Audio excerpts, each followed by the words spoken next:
Hello, everybody, and welcome back to the Twisted Cast.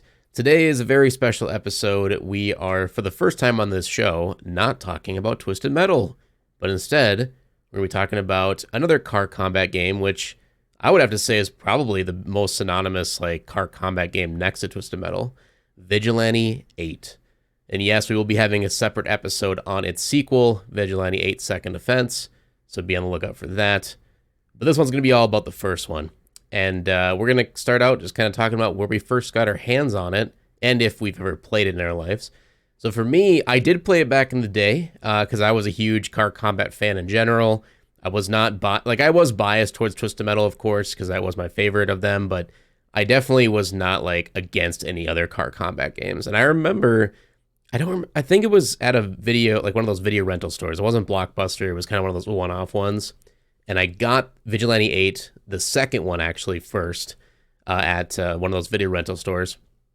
Brought it home, really enjoyed it. I remember I was super gassed up that there was actually a Minnesota level because I'm from Minnesota, and that was kind of cool seeing that in a video game. I liked the characters. It was really some of them are futuristic, some of them were classic. The gameplay was really cool, and it was really unique compared to Twisted Metal. It was a little bit slower, but there was more methodical stuff you could do in it and combos and all that stuff, which was really cool. And they had the different missions that you had to do as well. So it kept my interest. And it was about a year later, so that would have been probably 1999, maybe 2000 when I got Second Offense. And it was a year later, in 2001, that I found the first one at another video rental store and picked that one up and had a really good time with it. But honestly, I didn't remember the first one nearly as much as the second. Can't tell you why. Because nowadays, a couple months ago, I did a stream where I played both of these games for the first time in years, and I actually much prefer the first one. And we'll kind of get into that later as to why. But Drew, it's out of curiosity, did you ever play Vigilante 8? And if so, when did you play it? Yeah, I did play Vigilante 8 pretty recently and not to much depth. I grew up with Twisted Metal. That's where car combat began and ended was with that series. But as I started making more content about Twisted Metal, naturally there's going to be people asking, "Hey, try out Vigilante 8, try out Vigilante 8." And one day at the store, I don't know, 6 months ago, at a retro game store, I found V8, the PS1 version. Had it for like $10. So I thought I'd pick it up, try it out, maybe make a video on it. And so I did, just my first impressions of the game, and immediately was just bombarded with criticism that I'm a scrub and I don't deserve to play V8 if I'm not a master at it or whatever the hell. So I haven't really gone back to it because I've seen the experience from Kong played it pretty much the entirety of it on stream. Goodrich, of course, is the encyclopedia on it, and then a few other people. So that's been my experience, just seeing other people play it because it has so much depth to it that you really can't get on the first time around, Mm-hmm. which is something to appreciate, but also I think makes it the barrier to entry a bit higher than me, than I'm willing to go. Because I just wanted to pick it up and play it like once or twice, but apparently that's not good enough for some people. Just to have fun with it. But I really enjoyed the world. I like the characters. They seem fun. It has a spirit about it, like a charm that I really appreciate. It doesn't take itself too seriously. I played as Boogie the first time, who I really enjoyed, because whoever voice acted him is an absolute genius. Just so bad it's good. But it has such a unique charm that I wish more things had. That they're just okay with being fun. Yeah. They're not trying to make you cry or make you think about your existence in any dark way like Twisted Metal Black. It's just fun. It's just Mm-hmm. good fun. And Goodrich is always good at that. Every game he's made has that charm to it. So I appreciate it for that reason. But Kong, please tell me all about V8 and your experience with it. I mean, it's the same thing as Small Brawl. I mean, I don't remember where it came from. It's a similar story. I own it. Like I have the disc. I just don't know where it came from. And I did enjoy it as a kid, though. I think I played it more than Twisted Metal 2 because even as a kid, I hated that game. And because I played Twisted Metal in reverse, so I played like Twisted Metal 4 and 3, and then I got V8 afterwards, and I had fun with it. I mean, I didn't know what any of the stuff was, like the whammying or whatever, until like recently when I played it. But I don't know. I thought I'm assuming the totaling was like inspired from fatalities from Mortal Kombat. I'm like guessing because it kind of makes sense because the car is in like a stalled position, you blow it up. And I'm guessing it's just a fatality reference. I don't know, Dave. Is that actually the case? I'm That is actually the kind of curious. case. Yes, Yeah, I figured. exactly. That is exactly what it is. I based a lot of the combos and the totaling on both Street Fighter and Mortal Kombat. Yeah, I figured because the little special moves with the weapons are pretty cool as well. I mean, granted, I didn't know how to do any of them. As I looked through the manual because I'm pretty sure they were in there, if I'm not mistaken. Yeah, they're definitely in there. That was the only way we could really expose players to that type of stuff. Yeah, until If the I was, strategy guide came along. But I mean, yeah, I didn't have that, but it was okay. But I still enjoyed the game though. I think it was fun. It has some strange physics though. You do flip around quite a bit. Like there's you some do. crazy stuff that happens. Like you sometimes cars will just launch into the sky, like Twisted Metal 4. Sometimes you'll just see a car flying through the sky for whatever reason. I don't know why it happens, but it is funny though. It's not a bug, it's a feature. Hell Yeah, because when you use the crater maker, it pushes them into the hole, and I think when they can't get out, the game just forces them out of the hole, and they just fly through the sky Yeah. and like flip around. And I mean, it's nice so you don't get stuck, but it's just funny.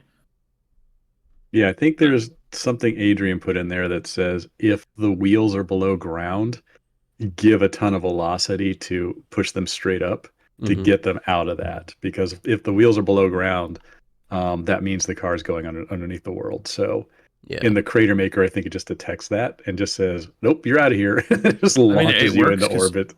you'd get stuck otherwise if you couldn't. Like the cars would probably get stuck because sometimes, especially if you like Molo in there and they'll into a pit, like you're not going to get out of that unless the game pushes you out. So Yeah, and it I'm not doesn't. a programmer or anything. I don't know anything about games, but would it be easier to like just teleport the car to not underground than to just launch it in the air like that? Or was that just more fun? I think teleportation was kind of out for us on that. It would have looked weird, even though we do have instances of that. Like if you knock somebody outside the arena, they will respawn elsewhere. We had teleporters, but I think it was not deemed that big of an issue. I mean, I personally I was mortified back in the day when cars would flip out and do that, but I see people playing it today, and it makes some great like memeable moments that I never expected. Yeah. That people actually have a lot of fun with it. And somebody even at some point called it charming, and I was like, oh, I never actually looked at it through that lens. Like, okay, I can see why this could be fun. It could have been a sound effect like a cannon shooting off. Like in MX Unleashed, you go outside the map and it like shoots you back in. Yeah. That'd have been pretty good. Like play on the meme. Hmm. Yeah, I know some games do that. Like I forget, it's like this like Wave Rider racing game where if you go too far out, a kraken throws you back into the Hmm. That jet moto. racetrack. Maybe it is. I don't even remember what it is. I think it's on the Xbox 360 though, PS3. Oh, I'm pretty sure. But Splashdown? yeah, I think it's Splashdown. It throws you back into the arena. The kraken. Yeah. If I'm not mistaken, which is pretty cool. But too bad V8 didn't do that. It would have been nice to see. I think No it is fun Kraken. when games like take the reality of game design. That sometimes the cars are going to get into inaccessible areas, but to find a creative way to put them back in the area is pretty fun. I mean, it worked with that game with the Kraken, so Right. I don't know what they would have done in V8. I mean, I don't think there's anything that would have worked because a cannon would have been a little bit too random. I think. Yeah. Shoot someone back in. But Yeah. what about Yeah. you, Winters? Where did you play V8 first time? Fun fact, never did. Get out. All right, guys, we're gonna ban winners real quick. God damn it, no. Yeah, no, so I've seen gameplay and I've seen everybody else streaming it, and it looks really cool. I just haven't gotten my hands on it. Probably should definitely change that soon, since I'll have more free time coming up. Yeah. But yeah, I've never really knew about V8. I mean, for the longest time, I only knew about Twisted Metal. I think the only time I ever heard about V8 was like 10 years ago, but I didn't think much of it. At least until, we kind of had our, Twisted Boys group, and some of y'all were live streaming, and I'm like, oh shit, this actually looks pretty fun. Yeah. But from looking at it, it seems really interesting. I like the 3D-ness of it. It reminds me a little bit of like Twisted Metal 3 in a sense, where like, it's not like how Twisted Metal 1 and 2 is. It's actually like 3D, and there's like, it's not atrociously like pain in the ass to drive around like it's a fucking slip and slide like all the time, and or like if you're on ice in Twisted Metal 2, because the cars just don't feel as responsive. But I've never played it. I should change it. I will say from watching some videos, the one that sticks out to me the most about this game is what the hell? What's the name of that character that has like that special that? What the fuck does it? It's almost like Axel, but it kind of messes with the ground. On Torque. Base Quake. Wait, is the base Base quake? Quake.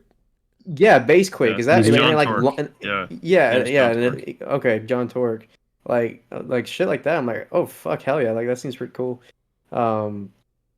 But yeah, I never really heard of Vigilante 8 at all.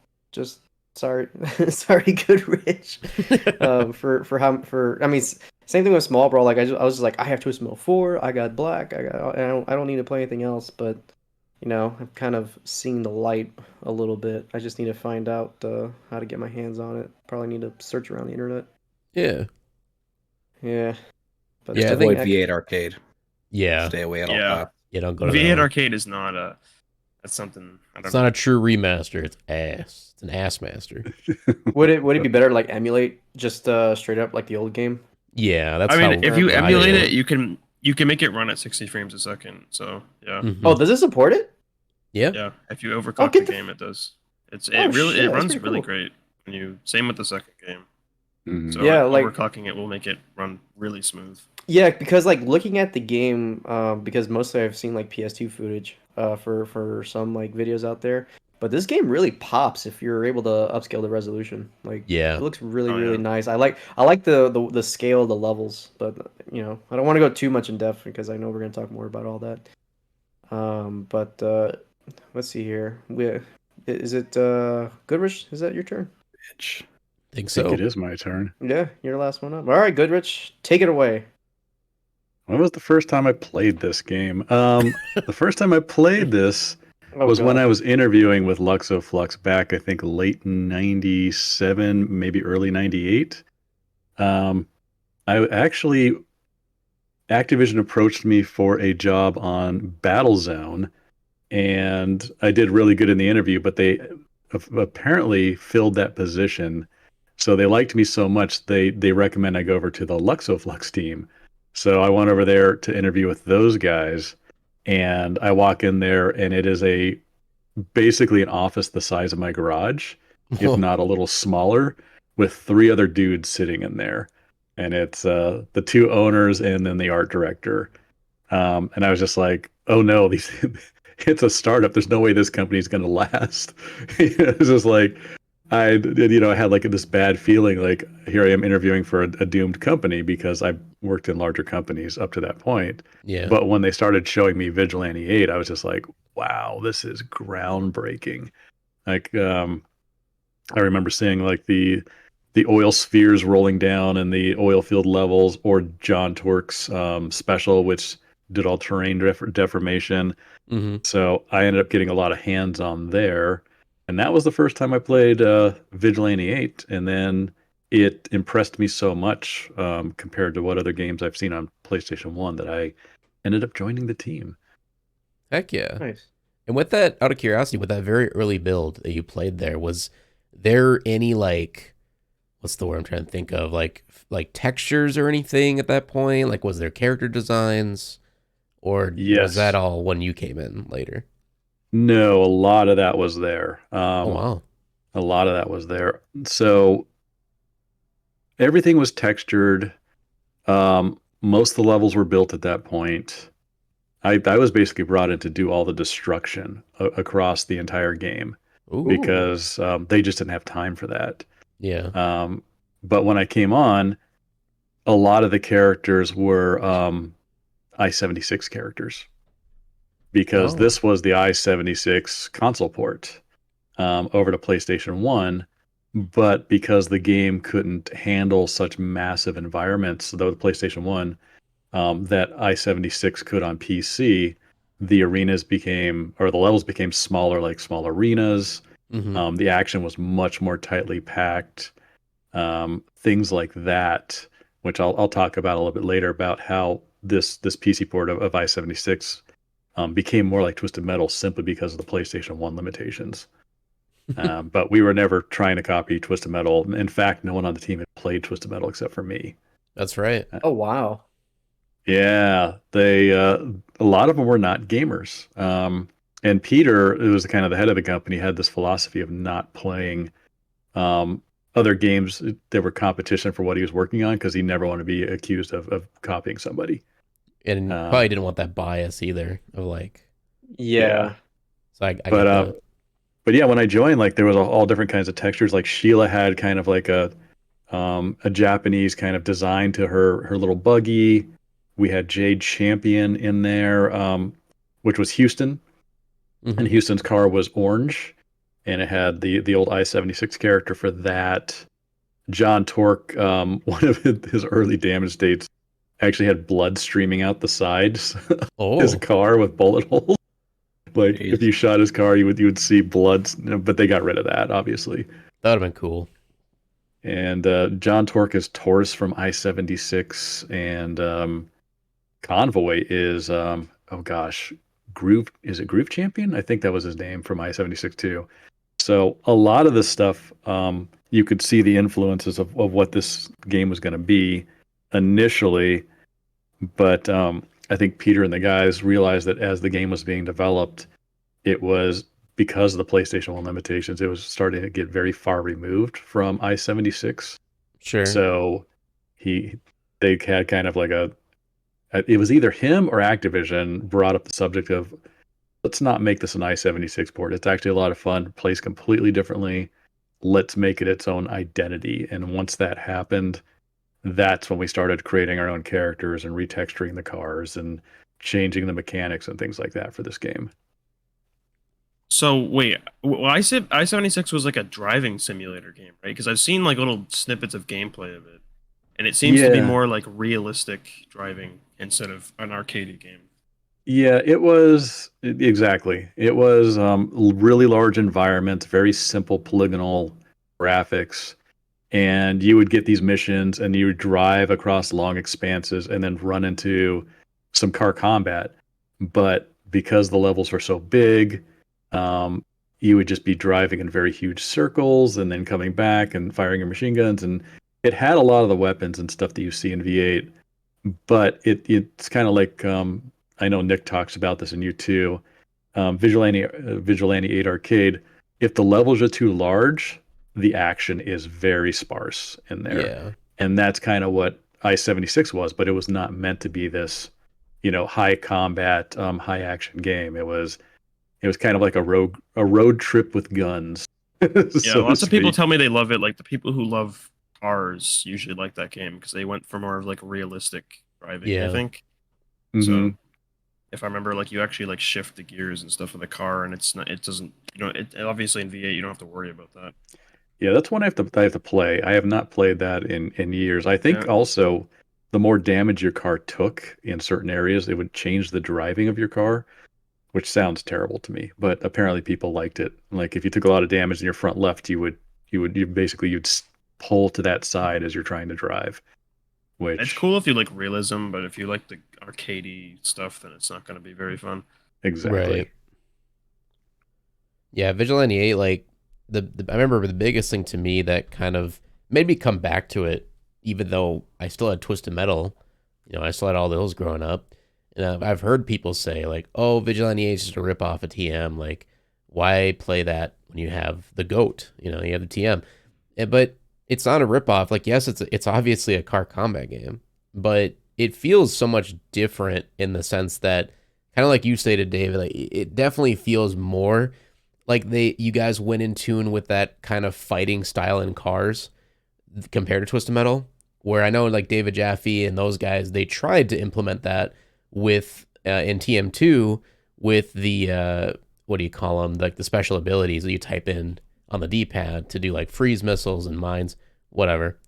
And like that is a type of fighting style, I suppose, but it's very small compared to the grand scheme of Twisted Metal.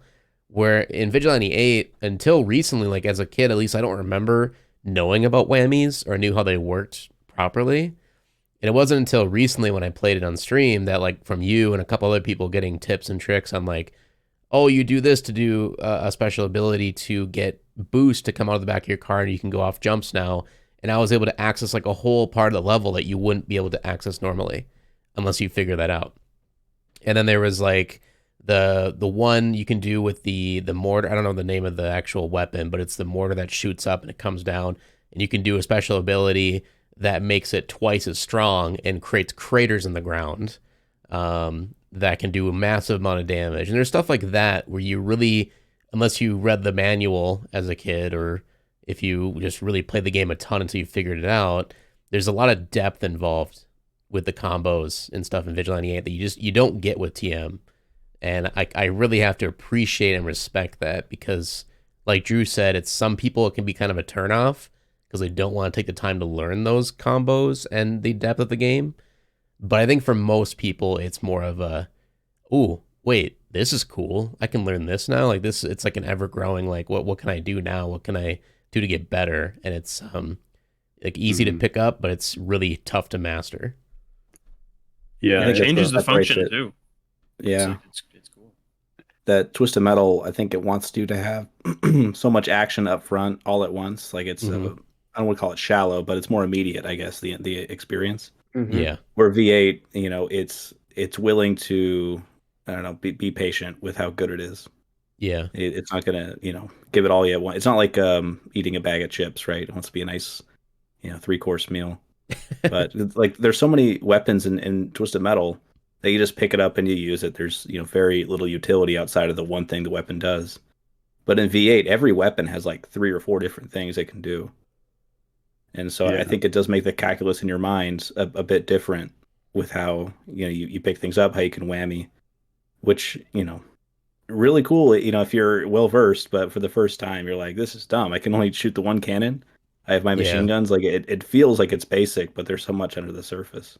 It's funny you bring that up because so I mentioned that no one on the team played Twisted Metal except for me, and I played 1 and 2 quite a bit. So when I joined the team, I was only supposed to be doing destruction and art there, but I had pretty good gameplay sense. So I played the game and I noticed what Drew noticed. Like I just drive around, I just fire the cannon. It's hitting people. I don't even see them. Like they could be behind me. I could be killing them. It felt super basic to me.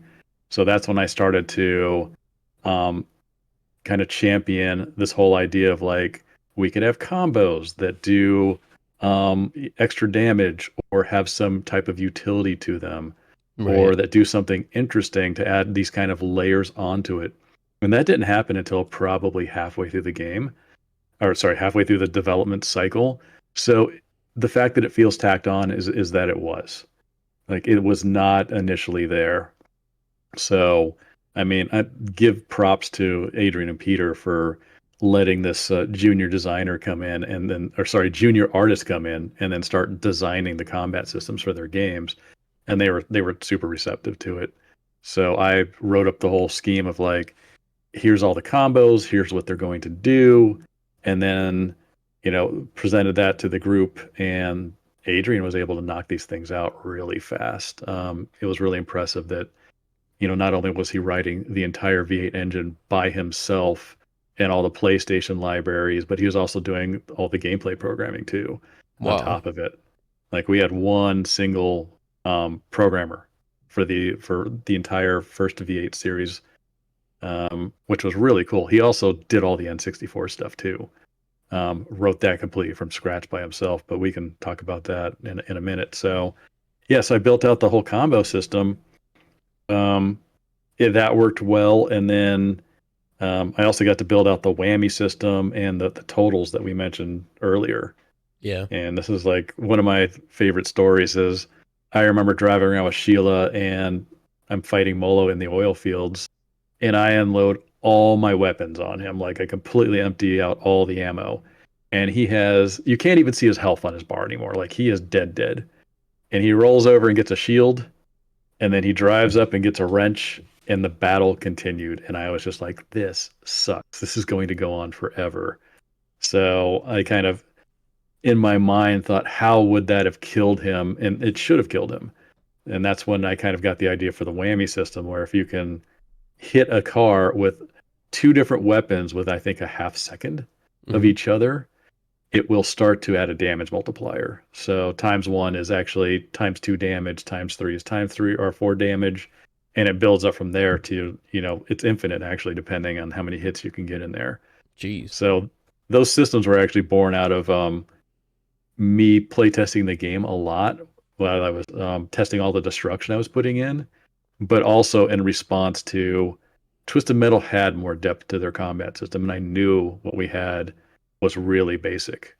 So I really pushed for that to basically be a competitor to Twisted Metal. Yeah. And it's better to be a competitor than just to be like a clone. I feel like the game would not have done as well without the combo and the whammy system in there. It would have felt too flat. Yeah. Not to toot my own horn. So when most people talk to me about V8 and how it's better than Twisted Metal, because there's a lot of people that consider this to be the superior game.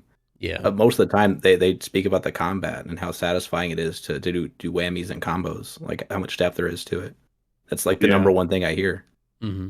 It definitely is. It's the best part. Like, because if you do the whammies, like you can just instantly kill some enemies, and it kind of makes it. It kind of helps with like this. Like if someone likes to speed run, because you can try to finish a level really fast. Like you can finish levels in like 10 seconds if you can just get the right weapons quickly and just kill someone like on the first level. Right. You can kill that enemy really fast or whatever. Like, can you beat the level in under a minute? And it kind of creates like a speed running aspect, which obviously I don't think that was intended. Obviously, like I don't think speed running ever was intended, but it never was. Whammying does allow for people to do it. Yeah. And it's pretty fun to try to beat levels fast. The other thing. Oh, sorry. Yeah, and the other thing too is that because the combo system was kind of, and the whammies were attached midway through. I know Peter felt that the combos were a little bit difficult, at least for him. So he didn't want the game relying upon that. So I ended up retuning the game to for players to beat it without using combos. That's why it feels a little bit easy. But if you use combos, you just dominate. If you have that skill level under your belt. Yeah. Was there multiplayer with V8? There was split screen versus in PlayStation 1, and then we went up to, I think, four it was 4 player in N64. It's like TM, they always talk about how, that the selling point's a multiplayer. It's the head-to-head PvP. Was that a thought for you guys, or was it always like PvE, like versus CPU? Initially, it was PvE, but I think that was another thing I pushed for when I was there because of Twisted Metal's split screen. I think I mentioned that and asked how difficult it would be to do. I'm gonna have to go look at some old builds. Don't quote me on that, but I'm pretty sure that also came out of my discussions with like, we need to be competitive with Twisted Metal, otherwise they're going to eat our lunch. So yeah, I think Adrian tested it out. The frame rate chugged a little bit, but we were able to get it in. I think that's probably a good example as to why. Like, I understand his mindset of like not wanting to play other games because you don't want to have a bias or like copy somebody. But I think it honestly is better to know the competition so you can do better than them. Like to know what we should do to have a chance at being better than them. Yeah, and you can also steal their stuff, and if yours does better, you can just say, "Look at our idea! Like they ripped it up from us. Like this." Yeah, well, I mean, pull it off better. After that interview you did, Kong, where I heard that they shared our early builds with the Twisted Metal team. Now I don't feel so bad. Yeah, I wouldn't either. I mean, they were looking at your stuff. I mean, it makes sense because like Vigilante 8 did some new stuff that Twisted Metal didn't, and the physics, like, especially the whole world as well. The being destructible is probably the biggest thing. Like literally everything in V8 is destructible, aside from like the boundaries of the level. Like every building, fence, rock, wall, like whatever you see, and you can blow it up. Which Twisted Metal never did that. Yeah, that was like you could destroy little cars and trees, but that's about it. That was overall one of our gimmicks / mandates for this game was, and I think this was the first game that I know of that everything is 100% destructible. Environment, ground, buildings, the cars are even broken into 3 sections where you can just destroy the back end or the middle section or the front end. Yeah. And all that is visually displayed in the game itself. And I mean, I do believe this is the first game that ever did that, and that was one of our selling points. That's and cool. It runs so well. I'm shocked every time I watch it, like how well it runs despite the fidelity and all the different physics stuff going on. It's really smooth. Mm-hmm. It I think on blows my hardware mind. it chugs though. I think it's not. I think. Yeah. I don't remember. I got it to played the crash on emulation. on DuckStation twice last night. Really? What did you do to make it crash? I did the worst offender you could do, and that was magnet mine with all the enemies trapped in it, and then Mullo in his special. When I just dive in there, and you could just see the frame rate just going Yeah. 30, 20, 10, crash. What if you overclocked it? Would that cause it not to crash, do you think? I gotta try that. I gotta Wait, overclock it and see. do you not play it with overclock? I have not played this in so long that I did not set the overclocking on it. All natural, baby. You definitely should, Yeah. because it just because of the 60 frames a second. The smoothness Yeah. is great. It probably wouldn't have crashed if it was overclocked, but Yeah, I'll do that next time. Oh yeah. it's definitely worth trying. Yeah, with the other thing too with Vigilante 8 that I think is kind of underrated. I know Dave's pointed it out though, and rightfully so, is the AI is a lot smarter in V8 than like in any Twisted Metal game I've ever played. I think that was the Yeah, thing. especially for that time. Yeah, Twisted Metal 2 nonsense. Like, God. because they don't feel like they're cheating. You know, they don't feel like they're all trying to kill you. Like you can actually witness them fight each other when you're not around. And then like I know with Small Bro for sure, Dave said that with the AI they implemented a way where they can only shoot what they pick up. They don't just spam, you know, the same thing over and over again or specials over and over again, like you get in every Twisted Metal. And I think you said you also implemented that same thing with the AI and VA, right? Yeah, so V8, and I actually brought that philosophy from V8 into Small Brawl, is all the cars in V8 play by the same rules as the player.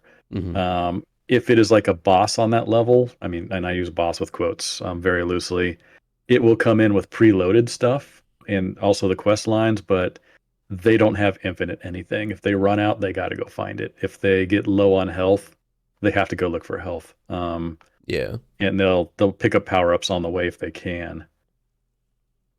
And that's so much So- smarter. Like because it makes you feel like you're going against real people before online multiplayer was a thing. Yeah, I also like how you can see the weapons they have as well. So you know Mhm. when they have their special Yeah. weapon, and you Yeah. know what they're going to be able to do, and you know when they use all their specials, you know they don't have it anymore. Right. You can see that they Yeah. don't have it, That which helps that it quite a bit. that was genius. I wish I could take credit for that, but that was already there by the time I joined Luxo. Well, if you Um, didn't say anything, you could have. I don't want to take credit for the other guy's stuff. But yeah, I mean, they did some really smart things on that game, and I tried to bring over a lot of that over into Twisted Metal Black Online and Small Brawl and my other games. But yeah, I mean, even all the way down to how many enemies will engage you at a time based on difficulty. So easy mode, only one car should be engaging you. Medium, 2 at a time, and then hard is 3, and then the cheat code hardest of all, the cars, all of them will engage you at once, and then they will fire at a much faster rate.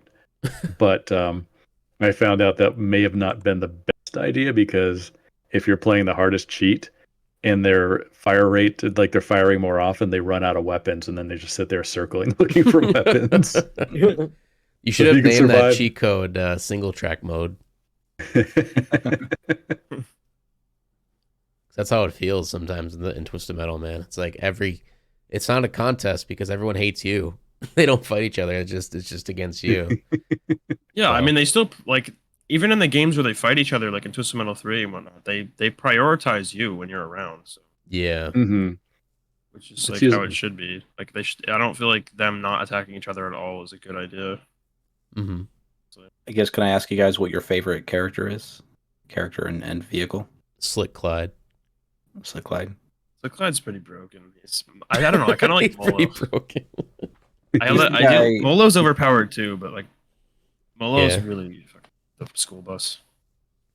Slick Clyde, he Specialist. finds that fancy bracelet in the bathroom, right? And becomes like Raiden from Yeah, he Mortal becomes Kombat. Lord Clyde from finding that Okay. because Houston takes it Lord off. her. Clyde. Yeah. So she takes hers off. She throws it in the bathroom. He goes pee pee, and then finds it in there, and then he puts it on himself, and then Oh, turns he's into actually called Lord Clyde. Oh my yes, god. and Vigilante 8 second offense. Yeah, he's called Yeah, Lord Clyde. That's awesome. Oh, That's great storytelling. the first unisex bathroom in video games. I think it might be. VA was progressive before it was cool. We were a pretty think- progressive company. I mean, I would like to think so. I mean, we had Convoy in Houston hooking up, and the second one, Yeah. his, Convoy's niece is half Mexican. Like a lot of diversity in there. But I mean, back to the storyline. This was actually one of Peter's genius ideas. Pulp Fiction just came out, where you have, I'm assuming everybody's seen Pulp Fiction, where it's a bunch of different stories that all interconnect at some point within the movie that kind of make the whole of the story. And Peter did the same with this thing. Each cutscene, or most of them anyways, lead into another cutscene to kind of piece together the entire story. Yeah. With Houston taking off the bracelet, and then Slick Sid getting and John it. as well. Yeah. Yeah, with John, and then also Sid. Sid. So that was pretty neat, and I hadn't seen that done in games before, and I got to credit Peter with that. Even though I got to help out with quite a bit of the writing, and most of the VO lines for like specials and things like that did come from me. Trying to think, like, with V8, if when it comes to car combat, so I know Twisted Metal was around. Was there any other competitor at the time? Road Trip. Road Trip Trip was that came around the same time? Okay, I thought that was later. Yeah, it came out the same year. Like that was like the year of car combat, I think, because they had Road Trip, Twisted Metal 3, Vigilante 8, and then I think 1990. Yeah, 98. Yeah, and then 99. I think a couple other ones came out. Yeah. Yeah. People were trying to capitalize off the Twisted Metal success. Yeah. So That was a real. real That and they're like, we need to copy that. That's yeah, where it the was a money real is. uncomfortable E3 to see Twisted Metal 3 and Road Trip there at the same time. Oh, I believe it. It's And like, oh shit, another car combat game. And what's funny, I know I'm gonna get some hate for this one because I know there's a lot of people who love Rogue Trip, but I'm sorry. Like, I played it for the first time a couple months ago when I was playing VA and a couple other car combat games that are not Twisted Metal, and it might just be because I don't have the nostalgia glasses that people do when they played the game back in the day. But I don't know, man. Like, playing Rogue Trip, I legitimately, I know I said this live on stream too, but I stand by it, that it legitimately feels like a half-assed version of TM2. Like, it just feels like they took TM2, what made it great, but they rushed a different product with a different storyline, different characters, and it shows that it just feels like a half-assed version of TM2. Now, don't get me wrong, I like the creativity in some of the character designs. I like the ideas of some of the characters. I like the overall plot of the game. I like the idea of it, and I thought the money thing was kind of interesting. Big Daddy. Yeah, Big Daddy. We got Big Daddy in there, but everything else to me in gameplay just fell short. It's like I already dislike TM2, and this just feels like TM2 but worse. So that's like a good example to me, looking at a car combat game that I would legitimately consider a ripoff of Twisted Metal. But then when I play V8, it's like I don't feel Twisted Metal at all in here. It's its own entity, it's its own thing, and it deserves its own place in the car combat genre. So I don't know. I always felt like that was kind of interesting, looking at other car combat games and how they are so much similar to TM that they just feel like a clone but worse. Whereas Vigilante 8 never felt like a clone to me at all. Like car combat has such a small scope as a concept that if you have cars and combat together, people are just going to call it a TM clone, regardless of what it actually is. Right. Yeah, I know. People call anything that you're driving a vehicle and shooting something a car combat clone. Mm-hmm. I mean, a Twisted Metal clone. Like there's a game called Bloodwake that's like a boat game, and I've seen people call that a Twisted Metal clone. Like, you're driving a fucking boat. Like, are you for real? Boat Wake. Like, it's just like you're not driving a car. So, like, how is that even a Twisted Metal clone? Like, I don't get it. Critical Depth. I know it was made by Single Track, but people call it's Twisted Metal, but in submarines. It's like, or it's just submarine. Like, it could be something else. That's just like the same vein as like saying every platforming game is a ripoff of Mario, or like every first-person shooter is a ripoff of Doom. It's like, no, it's not. But for a while, like, sure, it's a like, slight FPS inspiration, but we're Doom clones for a while. People didn't really have a term for it. Yeah. Well, yeah, but I'm saying now people still call like Call of Duty a Doom clone. I'm like, are you stupid? What the fuck? Like the only similarity is the fact they're first-person games. That's the only similarity. Yep. Like, I don't get it. Just doesn't make sense. Yeah, it's and also, can you really rip off a game that you made yourself? Because Single Track made Twisted Metal 1 and 2, and they made Right. Road Trip. Like, are Yeah, you they ripped ripping themselves yourself off? I guess. Yeah, apparently. I just don't understand why did they make Road Trip, I guess is my question. Like, because I know David Jaffe wasn't on that game. I think they were angry, weren't they? It was like I think at that time were they mad split up. Yeah. because that's when they had the fight with Sony and they were pissed and they wanted to make a Twisted Metal competitor. I'm pretty sure. against Obviously, it didn't themselves. really work, but I don't know if they wanted to make a competitor. I mean, they knew how to make that type of game. They severed ties with Sony because they were fighting. And this is something they could pump out quickly to bring funds in the company because game companies generally don't have a slush fund. Like, you live game by game. And if you don't get something out there that year, your company could be in danger of being shut down. Right. Which is, this is kind of funny that this kind of also ties into with Single Track not getting along with Sony. This is why the Twisted Metal 2 engine disappeared, which ended up screwing over Small Brawl. Yeah. Years later in the future. And also Twisted Metal 3, because they were going to try to get that engine too. So interesting ripple effect that kind of split had. So you're saying that 3 and Small Brawl could have been worse games? could have been better games. Damn. Oh, I think they're better off for it. Not using it. I mean, maybe they could have changed the stuff in the engine though to make it better. Maybe. Though. So. You could modify those engines to be whatever you want. It just would have saved us months on both of those titles, not having to build an engine and a render and all that kind of stuff. The gameplay, we could have changed whatever we want for the most part. Would the art style have been the same with that engine? You can change that too. Oh, you can? You can definitely. I mean, Twisted Metal never had a strong, graphics engine in there. It always looked pretty basic until 3 and 4. Black and 2012, which both look fantastic. Yeah. I felt like 3 and 4 kind of stepped it up though in the graphics department. Mm-hmm. Yeah, especially 4. 4 looked great. Yeah. For PS1, yeah. Mm-hmm. That's awesome. And I think Small Brawl still stands out to me as like, if I was to look at graphics alone, I would say, at least for me, it goes TM4 is number 1, Small Brawl, TM3, and then I'd do TM2, TM1. But yeah. Speaking of Small Brawl too, I do have a quick question for Dave. Did you ever consider bringing over the feature like Kong brought up earlier with V8 with the showing the weapons on the outside of the vehicles? Good question. I'd have to look at my notes. I feel like I may have wanted to do that, but because our poly count was so bad, that never made it in. I mean, even on like Second Offense, I took all the machine guns off of all the cars because it was eating up a little bit of poly count, but also because we just couldn't fit them on the cars themselves. But yeah, I think I want to do that because I remember like looking at some of my old emails that I was even like, there were cars, each car had to be under 100 polys, which if you're not a modeler, that's really low. And I saw a couple of my models where I'm literally trying to take off 10, 15 polys per car just to get it under budget. So weapons definitely would have been out of the question. Yeah, that makes sense. Yeah, it kind of sucks because I feel like if you guys would have gotten your PS2 version of Small Brawl, it would have been just like Black, where you have where that shows them coming out of the vehicle when you're switching between them. Mm-hmm. That'd have been so cool. But I mean, Sony was very wary of me bringing too much V8 into Twisted Metal. Really? It's only once they stopped paying attention I was able to get some of that stuff in. But yeah, the individual I was working with on the Sony side there was very anti-Vigilante 8. So there was always some friction there.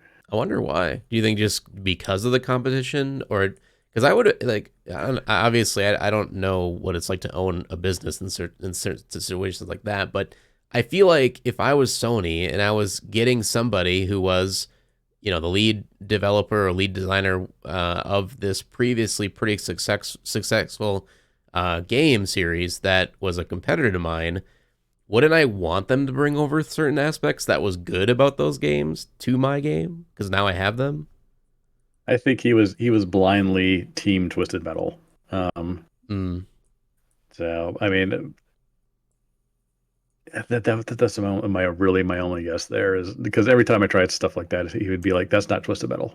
That's not Twisted Metal," and I'd be like, "Okay, but Small Brawl's not really Twisted Metal either." Right. Like, It's a spin-off. Like, if we're gonna try new things, this is the time to do it. yeah. Like to a degree I can understand maybe not including like the whammy system and stuff like that because it would slow down the gameplay a lot to what people were considering. Like Twist Metal's more fast-paced. And like Drew stated, it's not like shallow, but it's just more in your face. Like, here you go, drop it in an arena, here's the fight. And then where Vigilante 8 is more methodical, and it's obviously still fun just in its own way. It's just a different type of style of gameplay. So yeah, like I can understand if like that was brought up and he said no, but it's just like, I don't know, certain things. It's like that would have made the game better. It would have added more to it if you just allowed you more creative freedom there. So it's funny. Yeah, given our time and budget, it's probably a good thing I didn't because it could have easily gone over if I started adding a bunch of new stuff. That's fair. Yeah. Let's see. I saw Kong playing last night and complaining about the missions in Vigilante 8. Oh yeah, I was gonna ask about that. That was second offense. I don't mind them in the first game. They're not that bad. The little objective things, like, Yeah. because the problem in second offense, like, I know we're not talking about that one yet, but it's just they take away from the experience. Like, it doesn't Yeah. really fit the game. Mm-hmm. I That's agree. the problem. I Like, always hated the missions. That was so I want to say like the last 2 or 3 months of development on V8. This was just going to be play against the AI arena combat or split screen, couch co-op.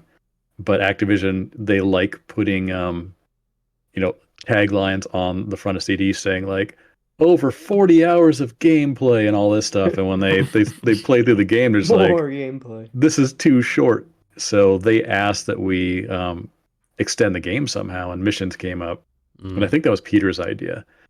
And it was basically, what do we have without adding new stuff?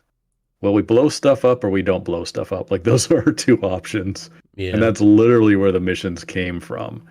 So we slapped those together towards the end of development. Very simple, objectives, but, it increased the gameplay. And then, added in the cars and then loaded out a boss with extra specials and stuff like that. And that's kind of where that whole thing came from. But yeah, it definitely spidered out of control on second offense, which is something we can cover later. But I am not a fan of the missions. Like, that is something that was kind of thrust upon us. Yeah. the first game did it fine because it was like, it's very simple, like just protect something or destroy something. You want to blow stuff up in a car combat game. So it fit with the game. But when you're sitting there and you're like, okay, you got to drop bombs off. You have to find, I don't know, like little things and bring them somewhere. It's just like, it doesn't really fit the game. Yeah, and looking back with how games have evolved, if we had done some things like mark the objective on the radar, like that would have made those missions 1,000 times easier, because half the time people are just like, where is this nuclear cask? And they're driving around the level trying to find out where they're going to drop stuff off and then just die in the process. And it's very frustrating. Yeah. Yep. In the first game, what happens if you don't do the objectives? It just lowers your score, and I don't think unlocks the character at the end. Interesting. Okay. So yeah, you can still complete you're the forced level. to do the objectives. You're forced to. If you want to unlock the characters, you have to do the. Oh wow. Mm-hmm. So that's why it's annoying, because if obviously you want to unlock the characters, but you can't if you don't do them. Yeah. And then Vigilante 8 second offense had 3. So if you didn't do all 3 of them, you need to keep replaying the level. Every character had 6 levels, I think. So you had to just keep replaying the level over and over again, which was annoying. Mm-hmm. Yeah. And another big mistake there was allowing enemies to pick up those briefcases and stuff. The damn and you wouldn't even know Louisiana they had it. You would be like, where's the last briefcase? And one of the enemies was holding it, and it was really frustrating. Like, we should have put an icon above that enemy if they're holding it, so you know to go after that guy. Like, that would have been smart stuff. But both of these games were semi-rushed, and team size was always a factor, being such a small team. Yeah. And I remember one. Oh, go ahead. I was gonna say the team was the same size for the second game, right? Or did you add more people? No, we added 2 people. We added Micah and Justin. Oh, okay. So we did all the cinematics out of house for the first one, and I think Peter wanted a little more control, and it was super expensive to outsource this stuff. Mm-hmm. So we brought in 2 guys to do the models and animate the endings and all that type of stuff. Wow. And one of them went on to become like one of the head animators over at Blizzard, working on like the Warcraft movie, worked in a bunch of movies. Like he does, super talented guy. He just started his own company, but he does like the old stop motion stuff you would see in the old Ray Harryhausen movies, where you sit there, you move the model like a fraction of an inch, take a picture, move it again, and do that like 1,000 times to get 10 seconds of video. But he does that now too. For I think Hasbro and a couple other companies want him to do this kind of stuff, and it's really neat. Like if you look at those old animations from Vigilante or Second Offense, you're just like, ooh, these are rough. But you see the stuff he does now, it's just like this dude's a master. That's so cool. Yeah, oh, sorry. You go, Drew? I was going to say, I asked for the favorite vehicle. I got Slick Clyde from Nick, and then want to know the other favorite vehicles. You want to know the other favorite vehicles from VA? I would actually probably say Houston, because Houston's really good, but that character gives me like that character is just, the flashing lights is just ridiculous. It's way too much. It really is. That's a big problem I have with that game, actually, is the flashing lights. It's very bad. Like in the Dave's special one? Yes, Dave's, I think it's in the second one as well, but Dave's special, Houston, and Why the Alien, like, my god, their fucking specials are obnoxious with that. Like, it is just really bad. The flashing lights will probably, I'm sure Vigilante 8 probably killed somebody at some point. I'm more than sure of it. Epilepsy. It probably gave someone a seizure, because that shit is bad. Like, I can't even use Houston. Houston's really good, but I mean, that wouldn't be the first controversy that Vigilante 8 had. Yeah, no, they got the president holding up the game. President? So. Wait, what do you mean by the president? Oh, Billy Clinton himself. Yeah, really? William Clinton. This story. Yeah. We got to get you up to speed, Winners. I was kind of more asking on behalf of the audience, but yeah, go ahead. Oh, sorry. I didn't recognize the setup there. Yeah, so we had the school bus along with our commercial, which was very controversial too. We had the commercial. We had the 2 schoolgirls are dropped off by Molo, the bus driver, and when he comes back to pick them up, the school bus has holes blowing in it, and it's scorched, and there's weapons on it, and the little schoolgirl basically says, "Holy shit," and she really says the word shit. And that went out on air. Oh my god, really? Later on they beeped it, but yes, there is that went out. That got us some negative attention there. But that school bus, I think I was telling you guys earlier, when Activision, they were talking about the whole commercial and the campaign they were going to do, they got that school bus from, I think, a junkyard or something, and they allowed the Luxo team members to go out and go to town on it with blowtorches and sledgehammers to help beat it up. So Adrian Peter went out there and I think had a hand in scorching up that bus. You'll see in one of the images here on Nick's slideshow here.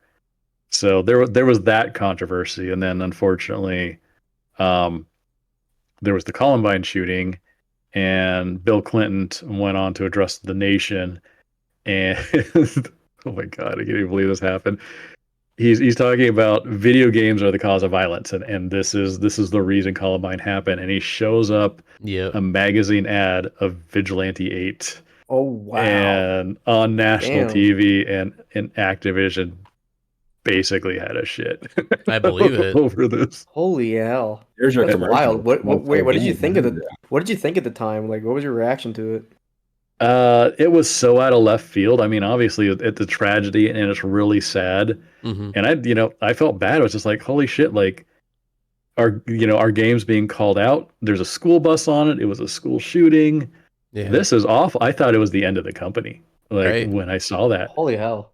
Like I was freaking out. But I mean, really, to say that this game caused that is a bit of a stretch. Oh yeah, it's cars with guns. It's not. Like the only connection was school bus. School. Exactly. That's it. School bus and school. It's like the old like weed shit. It's like people that don't understand it, they just get mad and they're like, "Oh, this is why." Because the same thing happened with comic books. Like when those first started coming around, like they're like, people are reading comic books. Like this is bad. Like we got to make sure people. This is gonna make people like do mass murders if they keep reading these comic books. Yeah. Same Yeah. thing. It's just a scapegoat trying to blame something. 'Cause if you know anything about Eric and Dylan, I mean, that's video games had nothing really to do with that. Yeah, So, it's Yeah, they're it's just- the mental health stuff is what matters Yeah, they're just most. fucked up yeah, individuals. very bad. I mean, they did make some Doom wads, but like that's not. Yeah, That doesn't really have anything to do with what they did. right. Yeah, It feels like people, when something happens, there's chaos. You know, they don't know how to respond to it with any nuance. They just want a simple answer. They can Yeah, check a put the box and say, blame "I on. understand what's going right." Just blame it and move on. When the real problem would take a lot more, care and patience to solve. But when you can just ban video games, just do that. Yeah, trying to find quick solutions to a complicated problem. Exactly. Yeah. hmm Yeah, I mean, and there's been plenty of controversial games out there even before us. Games like Postal were brought to the spotlight. Oh, That's the You worst. know, the first GTAs where you could go out and beat up hookers and all, Yeah, or be yeah. a criminal Police and or stuff, shoot at yeah. police. Like these Yeah. were far more egregious examples. Yeah, You're right. It really was just the fact that we had a school bus and it just perfectly aligned with the narrative there. Damn. so shitty. That's man, the president held your fucking game. That's I wild. know that's it. Now it's an honor. He he held the your game up. and said it's your fucking fault. Yeah, the He's like reading the It's like, back of the goddamn. thing. He sees the names. He's like, Dave Goodrich. Clearly, this Goodrich. man is insane. Made by 4 people, 5 people. Fuck these Here's guys. here's the thing though, and I've thought about this. I wonder if it actually boosted our sales. It might have, Because there's that honestly. whole- It could have. Hey, People like bad this is a Any publicity new is good edgy game publicity. that caused the massacre, guys. Like, let's play it. Maybe. Well, I'm yeah, pretty because like Mortal Kombat and Doom already existed at the time, so it's just like Yeah. shit like that attracts people to want to play those kind of games. If like, oh shit, oh yeah, let me try this one because Bill Yeah, Clinton's controversy like, look at this. sells. Yeah. 10-year-old and the president says, "Oh, this game's too violent for you. It'll turn you into a monster." Like you want And to you just game now. yeah, you People just wanna get play it, you just get curious. Yeah. Yeah, Like, it's like I just probably telling don't a kid, remember no. it because I was too young, but I probably saw that on TV with my parents, and I was like, I want that game. So I probably went to the store and got it. It Oh, has yeah. violence, and the president says I shouldn't play it. I want I have this. I an want that. insatiable hunger for violence. Give it to me. The Like, reverse the game I wouldn't play psychology. is the one Bill Clinton tells me to. If he says, "I'll Right. play this game," I'm not playing it. And he, So- maybe I even did all not the have- all the political freaks probably got who hate Bill Clinton. They're like, he's telling me I'm not doing it. Well, I'm doing it. do it anyway. I Never did know. not have relations with this video game. And you Oh. shouldn't either. Stay away. Stay away. Stay away. Oh gosh. You never know. Yeah, I mean, anything is publicity, right? I mean, if it's being shown on TV to the national audience, people have never even heard of video games, basically. Now they know Vigilante 8, what it looks like, what it is. And Yep. that, that'll get it talking. And maybe it's like telephone, where eventually it just turns into actually it's a positive message and people should play it by the time it reaches like the 30th person. Who knows? Yeah. Maybe Damon Albarn with the Gorillas. Maybe he didn't know about that until Bill Clinton talked about it. Oh, Mm. yeah. The video. That's right. That little snippet of Wallace actually sent that to me and made me aware of that. That Gorillaz, the band, was inspired by Vigilante 8. Apparently, What? those two guys were just living in an apartment somewhere in was it Denmark or Sweden, trying to figure out like what they wanted to do. Yeah. And he said they just sat there and played Vigilante 8 all day while they were bonding, and then that's where they came up with the idea for the Gorillaz, the band. And then on top of that, their video 19-2000 shows a dune buggy like Sheila's that lifts up and fires rockets out of it. And he said that is a direct inspiration from Vigilante 8, which I thought was super cool because they're one of my favorite bands. Yeah. Yeah, that's crazy. Like you never hear about that stuff either, like of bands and even like movies and stuff that are still relevant to this day or making new stuff to this day.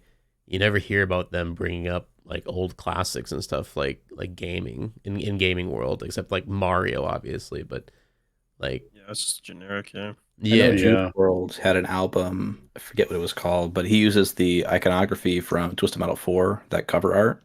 Wait, Basically, what? used that for his own album art. It was Juice World. I can try to pull it up and show you. Oh yeah, I heard of that dude. You guys know what I'm talking about? Yeah. What is Yeah, it? I know of him, never heard of his stuff though. Never heard of him. I Mhm. will. Yeah, it's Death Race for Love. Death Race for Love is the name of the album. I'll show you. And Okay. it looks just like Twisted Metal 4. I think he even said it before he passed that was his inspiration. It was Twisted Metal. Yeah, What? one of the It's crazy the all these funny- inspirations. Like you got Dave getting recognized by the president. You Yeah, got Dave's Dave- work getting recognized by these bands Gorillas. and shit, but someone makes a YouTube video and can't say his name. Like that's fucking crazy, man. Stop it. What's crazy is Dave has more influence on the world than he realizes. Than I realized. Apparently, yeah, he created a band, and then the Created other a music part, band. I Yeah. started Twisted Metal 3 inadvertently, or me and the Luxo guys did. just yeah, it's crazy. I can definitely Actually, see the TM4 reference there with this. Oh, yeah. I think it was explicitly said that was his inspiration, but I think even without him saying so, it's pretty evident. Yeah. I know Yeah. nothing about his music except for that one cover art. That's it. Yeah, back in the PS1 era, bands started to get approached or were approaching game companies to get their music into various video games because they knew that was a gateway to a potential audience. So And a yeah, lot of Twisted no Metal names 4. would come around and be like, "Hey, can we put our music in your game?" And Activision came to me one day, and I guess Peter was allowing me to kind of sift through the music and see what we wanted. And they ran this band, past me called Incubus, and they're like, "Yeah, this song Drive would be perfect for Vigilante 8." And I listened to it, and I was like, "I like it. I don't know who these guys are. They're no names, and they want a bunch of royalties, Yeah. for putting their music in the game." And I was just like, "Nope, pass." I'm Little glad did you I guys know didn't do that. Actually, Yeah, the same. I like song the was too music in slow. V8. The song was too slow. It didn't fit. Right. And I love Incubus. They're one of my favorite bands. Like, not even kidding. But hearing that in Vigilante 8 would have definitely stuck out like a sore thumb. Yeah, and the original soundtrack in V8 is good. So Yeah, it's banging. excellent. Yeah. Mm-hmm. I did try to get garbage for Vigilante at Second Offense, but that was not meant to be.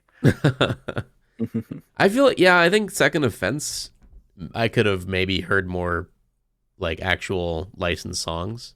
It would have fit better just because of the futuristic aspect. Mm-hmm. But yeah, I still think like the whole 70s vibe and stuff of the first one wouldn't have made any sense with like new age music.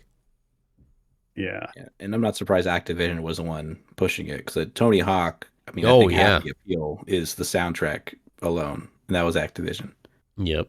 They understood Yeah. at that time, like if you're gonna have a game where, there's not really a story or any like narrative or dialogue, it's just gameplay. Like having a nice soundtrack in the background is gonna sell that game. Right. GTA did it with like Vice City, of course, San Andreas. Yeah. Mhm. Mm-hmm. But yeah, they nailed it. But I'm glad V8 kind of stuck to its guns there with its music because Yeah. it adds to the charm. All that disco and funk, Yeah. fantastic. This is I mean, I always thought that soundtrack was fantastic too. I really liked it, and it holds up to today. And fortunately, it's not licensed either, so we can play this game on stream. But yeah, I mean, that was back in the day when Activision and all these other companies had music labels attached to them, so they would always want to try to push their artists out through video games. We did that on True Crime 2 quite a bit. You'll see a pretty robust soundtrack in that game that will surprise you. Yeah. The kind of people we have in there. But that was all through Activision, trying to push the the artist labels that they had ties to back then. But I actually have one more interesting music story, as far as like interesting artists back in the day that nobody knew who they were. So our first E3 for Vigilante 8 was in Atlanta. And anybody that doesn't know, E3 is the Electronic Entertainment Expo, and that's where all the game studios bring their games and demo them for the press to get magazine ads out, but also for people like Best Buy and Babbage's and EB Games back in the day for shelf space. So these people would come and they'd play your game and be like, "Oh, this is really good. I'll give you, 50 feet of shelf space or whatever." Obviously not that big, but Yeah. this much shelf space to put all the games on. Here's how many games I'm going to order from you, all that type of stuff. So, Activision, in all their wisdom, kind of still doing the whole bus theme, bought a second bus that was not destroyed for the commercial and shipped it out to Atlanta. And then they tore out a bunch of seats and put in, I think, about 6 kiosks inside the bus. That's cool. And basically, people would get on the bus and they'd play Vigilante 8, and I'd have to watch them and make sure, and we'll give tips and then watch them and make sure they weren't stealing the beta discs, because that happened a lot at E3 back in the day. That's where you see a lot of these early builds out there on the internet are from old thefts back in the day. So after I did my whole day there working the bus, so to speak, my bosses gave me their E3 passes for or not E3 pass, the Sony party pass for that night. And Sony would have a huge E3 party every year with like big bands and all the food you could eat and like a $500 swag bag that you would leave with. Hell So yeah. they could have like a, back in the day, if it was made, but it would be things like, a PSP, that kind of level of quality stuff. Obviously that Wow. wasn't back, but it would be like hats and branded Sony jackets, like leather bomber jackets, crazy shit like that. So I got to go to the party and I got like a cigar cutter and they were giving away free cigars and it was amazing out there. And they had a band there that I guess they were just starting out, and it was the Foo Fighters, and I had no idea who they were. No Oh my way. gosh. And the Foo Fighters were playing there, and nobody knew who they were. They were all just chatting off in the corners, and I could literally stand 5 feet from Dave Grohl, and there was wow. maybe 20 other people around me while the Foo Fighters are going at it. That's and awesome. it was fantastic. Wow. So it was interesting. It like yet another band loosely associated with my dev career over the years, but that was being able to see them at like what felt like a personal show was really cool. Yeah. That's cool that and that was all you said hosted by Sony, right? Yeah, that was the big Sony party they have every year. The other ones I've been to, they had like Outkast, Macy Gray. Wow. Who else? I'm trying to think. I'll have to think about it. That might have been all the ones I went to. But yeah, it was always a good time. It was always a good time there. It's cool that they had they used their funds to support that and host that every year for their developers. Because was it just developers or was it everybody, like people in actors and stuff too, or? Yeah, it was very exclusive. It was basically first party people they were working with, people of note, heads of companies, actors, voice actors, things like that. If you knew somebody at Sony, you could and you had good standing, you could probably get a pass. Cool. But they were very limited. Do they still do those to this day? I don't know. I haven't had dealings with Sony in a while, but Sony's having some issues these days. So Yeah. I would be surprised. And they haven't had E3 for a year or two now. That's right. So yeah, E3 probably sadly not. Rip in pieces. But I don't know. It's still pretty cool though. I never thought Sony would do something like that. I guess I always just kind of assumed they're pretty stingy. So yeah, it's kind of funny. At that one of these parties is where I met the Incog guys, and that's what started the talks between me and them as far as joining the Twisted Metal team. Yeah. So did you meet was Scott Campbell and Jaffe there as well, or? I never saw Jaffe, but I saw like Michael Jackson. I think I talked to Scott there a couple of times, and then maybe Zorko. And not the pop star, right? Yeah, no, not the pop star. Michael Jackson, the artist. Yes. But yeah, I hit it off with them. We chatted. Obviously, we were checking each other out because we were all doing car combat that E3. Right. It was just like, keep your enemies close, I guess. Pretty much, yeah. That's a good way of putting it. Yeah, that's pretty cool. I did have a question about the N64 version of V8 because it came out on both consoles. And was it at the same time they both came out? No, N64 came out a little bit after the PlayStation 1 version. Ah, okay. And that your guys' decision to make it on both consoles, or did Nintendo approach you? I think Activision approached us as far as hitting another SKU Mm, because they wanted to because Twisted Metal was locked to purely PlayStation. yeah, Like they couldn't go on any other SKU.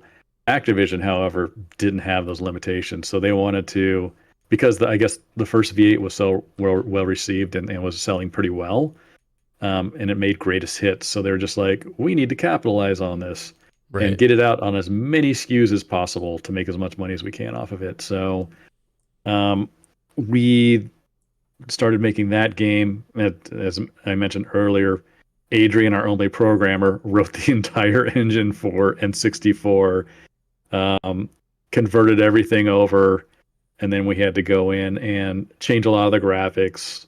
The Yeah. music couldn't be the same, obviously. We had kind of a mix of MIDI music in there. And then also kind of to make Nintendo happy, we gave them an exclusive level, which was Super Dreamland. Yeah, that's right. That's pretty cool. You guys are able to make it on two different consoles. And I'm assuming like did it sell like okay? Because I don't think Second Offense was on Nintendo 64, right? Second Offense was on N64. Oh, it was. Okay. For some reason I thought it was just the first one.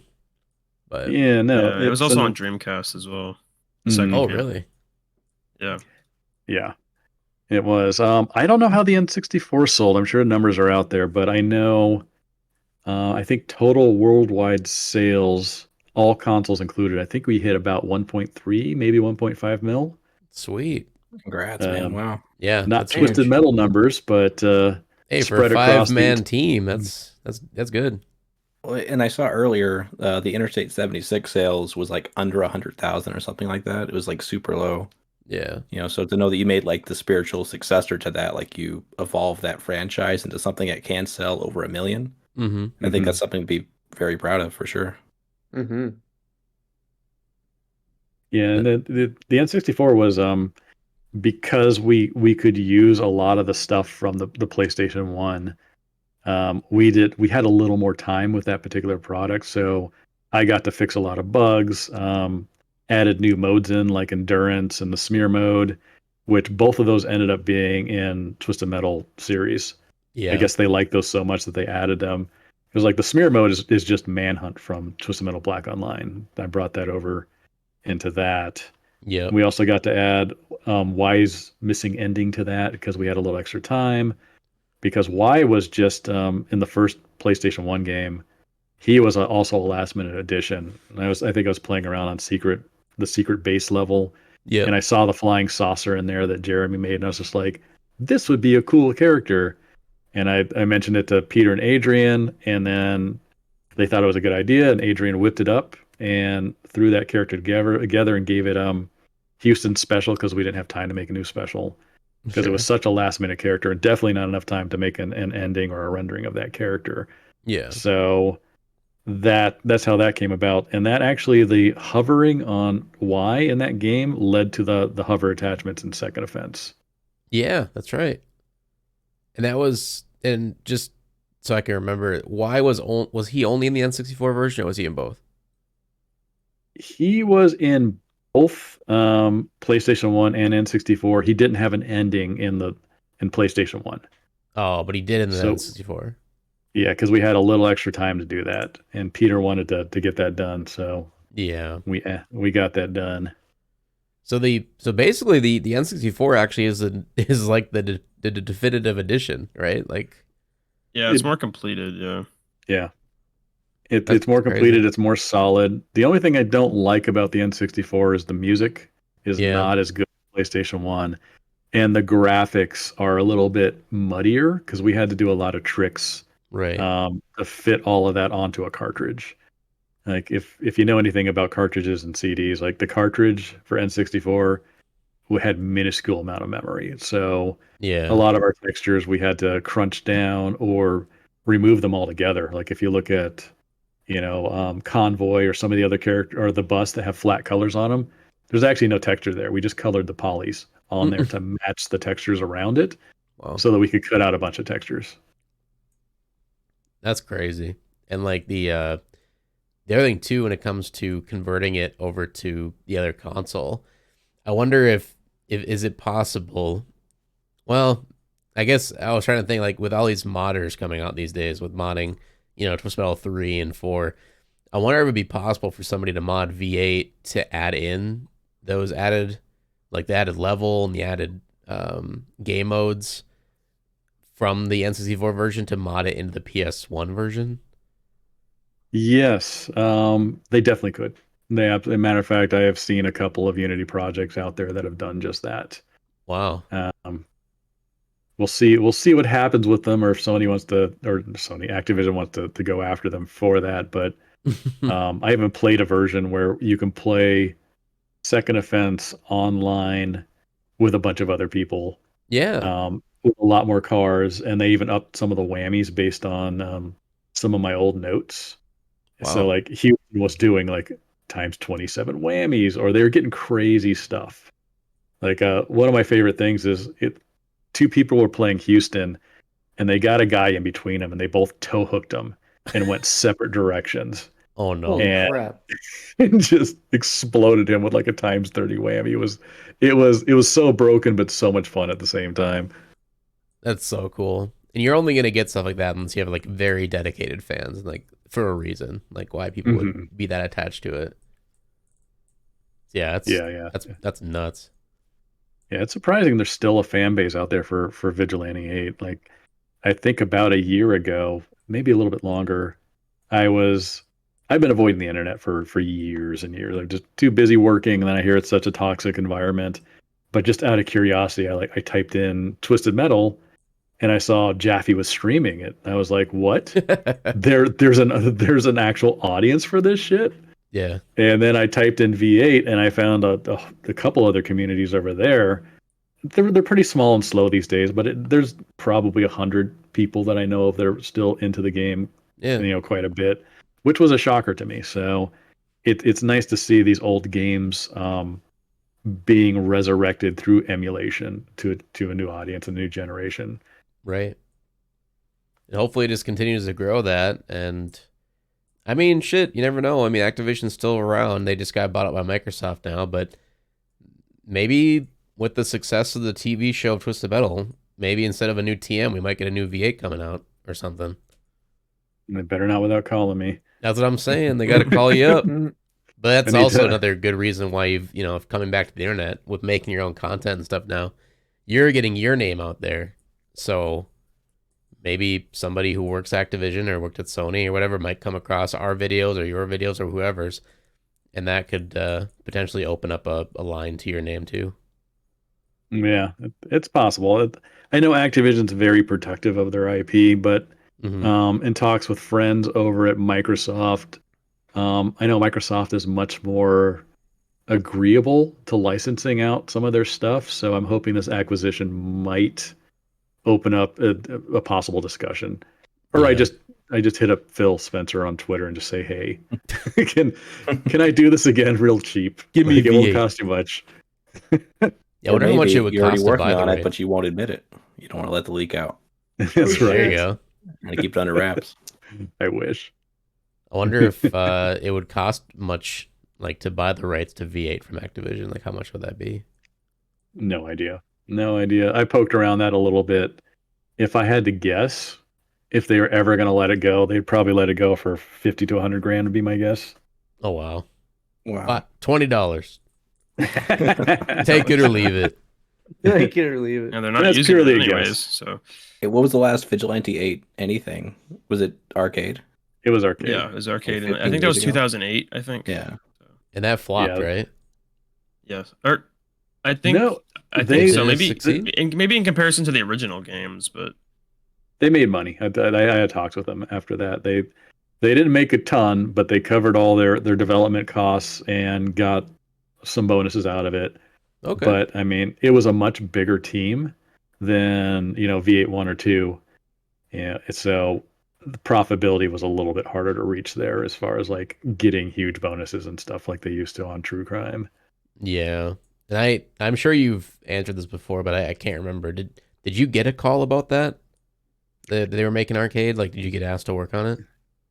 I did not get asked to work on it. Wonder So, why. well, I think they knew I was working on Ratchet and Clank at the time. Oh, So what I sure. did offer to do is Isopod was on my way to work up in the valley, so I would swing by and give them about 15 minutes of notes every morning, Oh, which they okay. really didn't act upon. Like They didn't listen. I don't think they had time. It was Isopod was it was it was what the two founding members, and then everybody else was new. There was some old Luxos in there, but they were from the True Crime era, not the original Vigilante 8. So Yeah. and then this was a budget title. Like they had to do it on the cheap, so they got a bunch of art students from Art Institute, um, to come over and basically do all the art and the environments and everything else. Hmm. But they didn't have like real gameplay guys on it. So I think that's what people notice with like the levels are too big or the environmentals are spaced out in a way that they're useless, or this doesn't feel right, or this combo doesn't feel right, or things like that. The weight of the vehicles, like that was all me. Like when I was going through and testing all the destruction, which was basically the only thing I was hired for, I was noticing how the vehicles felt or the weapon damage or things like that. So I started tuning all this as I played this game over and over again 1,000 times. And I became kind of the game feel guy on Yeah. this, that added the weight and the weapon damage and the destructibility and the overall just feel of the game in general. And I don't think they had that for this title. It was a bunch of new guys, and it was Right. super art heavy. I mean, the art looks great, but everything else just did not feel good. Yeah. And I have not touched arcade. It's the only one I have not played in the series. But based on Kong's video, I probably did not miss that much. Yeah, it's not really that great. It's okay. It's like for a $5 game, I guess. But if you compare it to the originals, it's not really that good. Yeah. Plus, the physics are really bad. I don't know why. They're really bad in that game. I don't know what Yeah. happened. Something about Adrian's physics model was really floaty and bouncy, and I constantly would be like, "Hey, can we tap this down? Hey, can we constrain this? Hey, can we put in some kind of fake force multiplier to keep the cars from flipping out all the time?" Yeah. And he did that for me on the first one quite a bit. In fact, a little known fact is if you go looking on the internet, you'll see two versions of Vigilante 8 out there. Mm-hmm. And we released Vigilante 8, the first rev, and then Activision found a game breaking bug. So they Oh. came back and said, "Hey, can you fix this before we release our second run of Vigilante 8 discs?"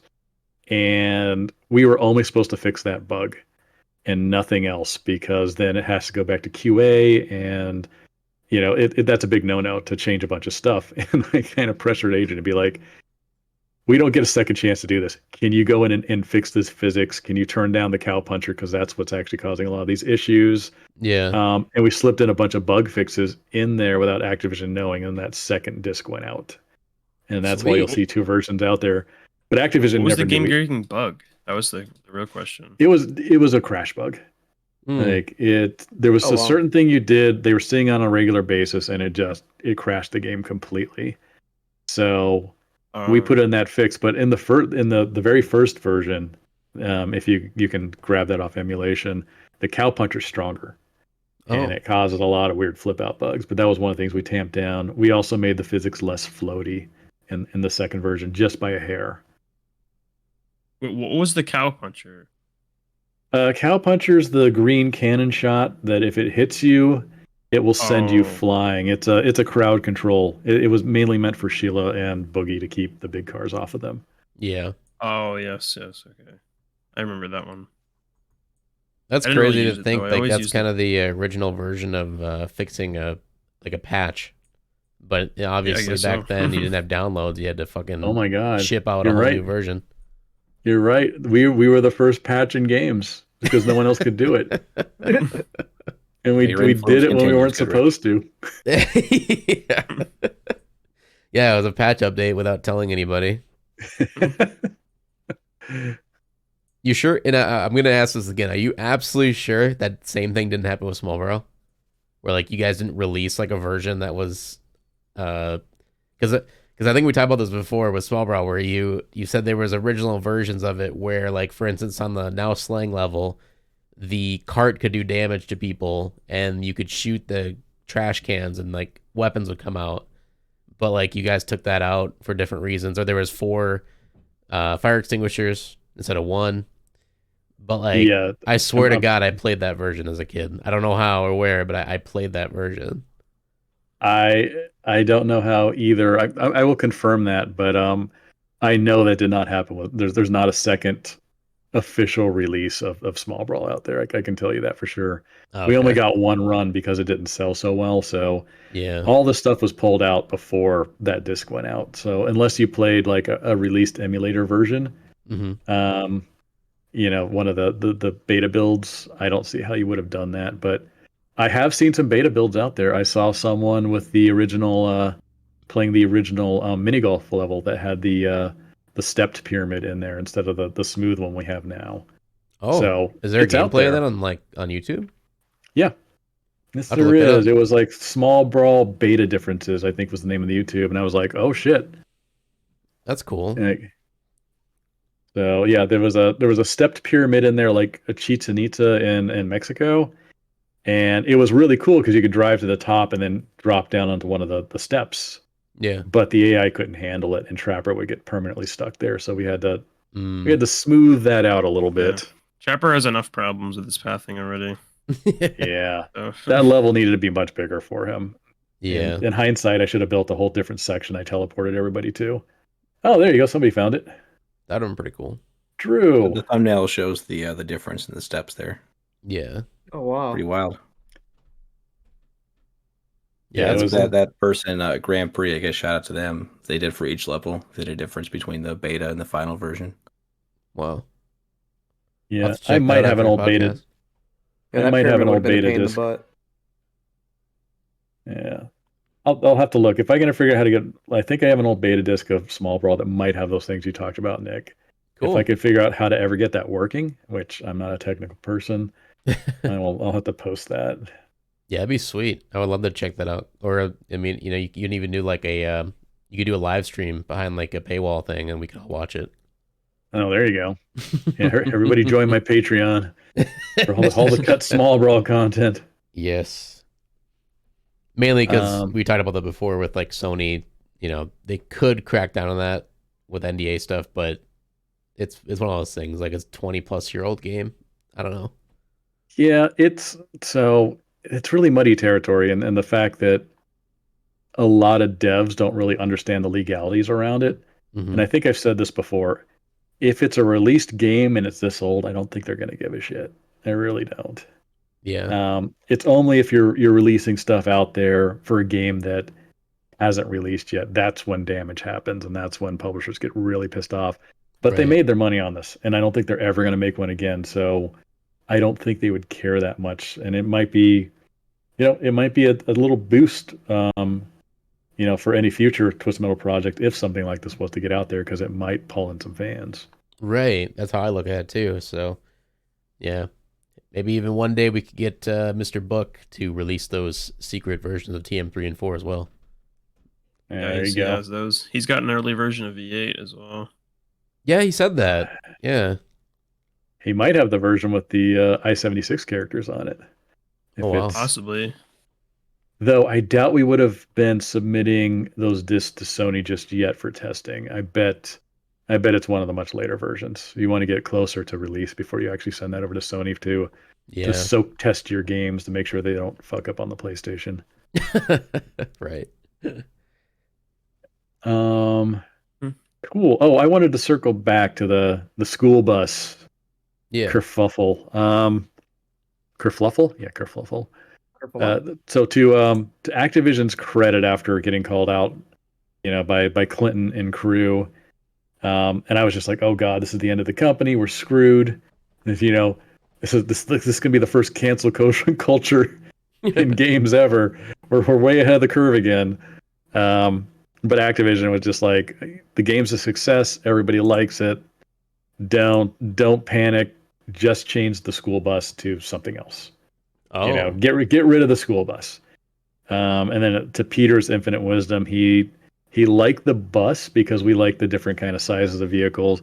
He just changed it to a prison bus instead, and Yeah. then had that reflected in Molo's story for Second Offense, and it worked really well. It tied it all back together. That's But awesome that you're able to figure out a way to keep the bus, but obviously not a school bus. And then not have to like redo everything. That's cool. I mean, the main downside was everybody knows like cover art is kind of that thing that kind of grabs your attention. You're like, what's this? And I want to check out the game. V8, the first one was it was colorful. It popped off the store shelf. It got a lot of notice. But when we went into Second Offense and kind of moved it into the 80s, and our main, character, Molo, being a gray bus now, the entire cover was just so bland. They did that. I remember being very concerned about that as far as like, this does not look as good, without the colorful school bus on there. Yeah, that's understandable. But yeah, you gotta love it just because of that one change, or that one thing that was out of your guys' hands, causes complete big change in your product. That's not fair to you. I think we wanted to talk about Game Boy Color a little bit. Yeah, I was gonna mention that okay. the Game Boy Color version. Yeah, but I'll start with my strategy guide story, which I thought was pretty funny. Yeah.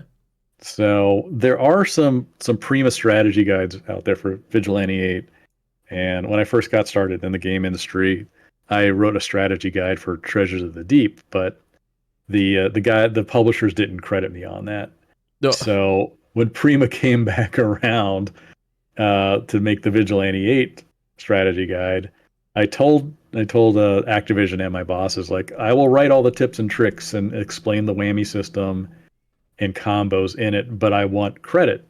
Right. And I guess the main writer on the strategy guide didn't like that very much, because about every other page in there, he throws in the phrase that David Goodrich says, or this is David Goodrich's idea, or David Goodrich wanted credit on this. And I'm just like, I'm just thinking to myself, all I wanted was my name on the first page and the credits, and that's it. And he just peppered it throughout the entire strategy guide as kind of a very funny middle finger to me, I think, for demanding that I get credit.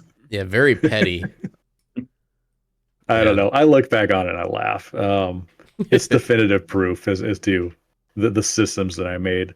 And we made a lot of really new, groundbreaking stuff in VA that hadn't been seen before in games. Like the combo systems, while combos existed in games before, they didn't have like utility functions. They didn't change the overall scope of the weapons very much, and I felt like that was really cool. The whammy system was something I've never existed before and never seen since.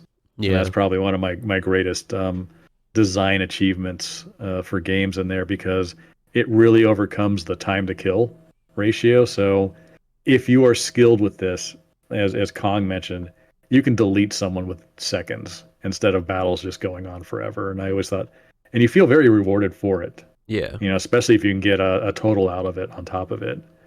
So that was pretty neat. The new game modes we came up with, like Smear and Endurance mode, which then the Twisted Metal series kind of lifted from us. Mm-hmm. And then the fully destructible environments, I thought were really neat. Like we did a lot of cool new stuff in there that definitely got highlighted in that strategy guide. Yeah. I'll have to look that up if there's someone still selling it, because I never knew that V8 had a strategy guide.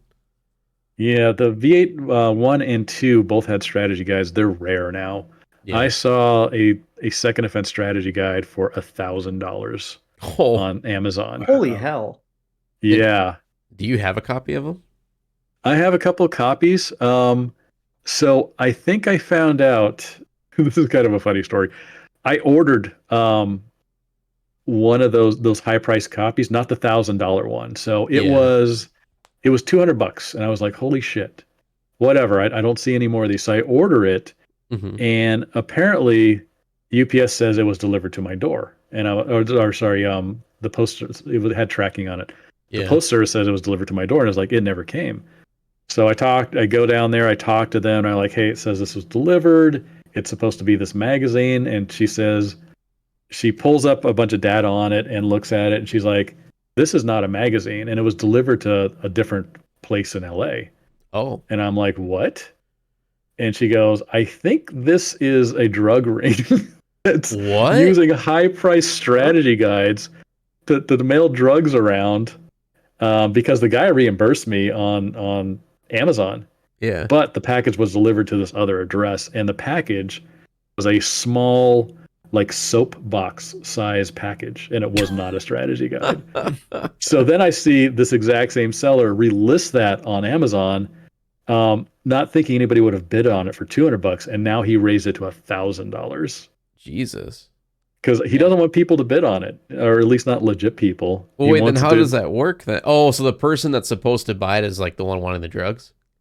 Yeah, I Is that think how so. that works? I got you. I think so.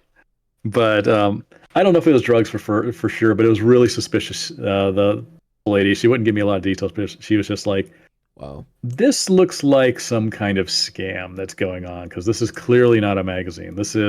Yeah. There's something in this box. We can't tell what it is, but it's like a 3x4-inch box that was What the delivered hell? and accepted by this other person, out in LA. Yeah. And the guy immediately like reimbursed me too of buying the strategy guide, and then relisted it for $1,000. So something's going on there. Well, at least he didn't take your money and run, I guess. Yeah, that's the good part of that. But I Yeah. eventually got a couple of copies. Actually, let me see. Is there one up on eBay right now? I'm looking at eBay right now. There's a bunch of unofficial guides from this guy named Bart Farkas. Bart That's him. They're Farkas. like $15-20 each. But Is they're that unofficial. one or two? It's for one. Yeah, it's so the listing says Vigilante 8 Ultimate Strategy Guide, official strategy guide by Bart Farkas. Wait, Bart, like- that's the one that does the doing the drug ring thing? No, that's the guy who wrote the strategy guide. He's the one who Oh. called me out a bunch of times in the first one. Yeah. So this is the actual strategy guide. Is it like a reprint? Because this one says unofficial by Bart Farkas. Is it like Could be a an no. unofficial reprint. reprint of the There was actual no official reprints on strategy it. guide? No, I mean like he made it himself. I mean like he printed it himself. Hmm. Can you like- pop it in the Discord? I can tell you right off Yeah, the bat. sure. Wonder why it would be unofficial. It's just what he listed it as. Yeah. Or at least somebody did. Some people say official, some say unofficial. I'm not sure. That's a listing. I see. Weird. Yeah, there is a difference there, isn't there? Yeah. Unofficial by. So he wouldn't be doing it. Somebody else may have reprinted it, Yeah. but he was the original writer on this guide. Him, I do remember. Okay. Yeah, I don't see any for second offense here. So that strategy guy is really rare. Yeah, definitely.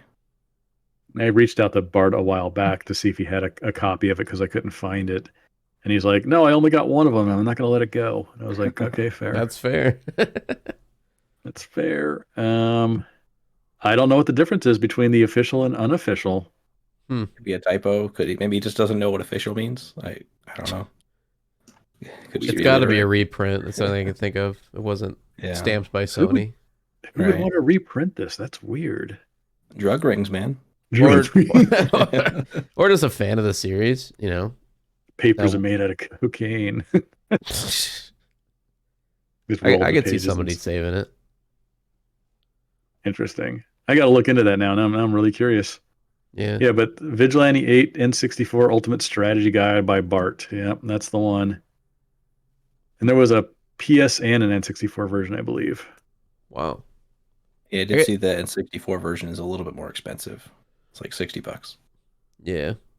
Guess it makes sense because it's different controls and stuff that you'd have to Right. write. Yeah. But I mean, that's pretty much all I got on this. That's interesting. And then I think Kong wanted to talk about the Game Boy version. I didn't even know that was a thing. You there, Kong? I think we all wish it wasn't a thing. It was Well, what I can see about it, it was developed by Vicarious Visions back in like '99. Wait, who aren't those went the on to guys that do made? Tony Hawk 1+2, I think was their most Yeah, recent. Like, yeah. so I guess 20 years before that, they did a Wow. port to the Game Boy Color of V8, Yeah, and it sure is. It sure is a port. I it mean, is. it's I the Game mean, Boy Color. What do you expect?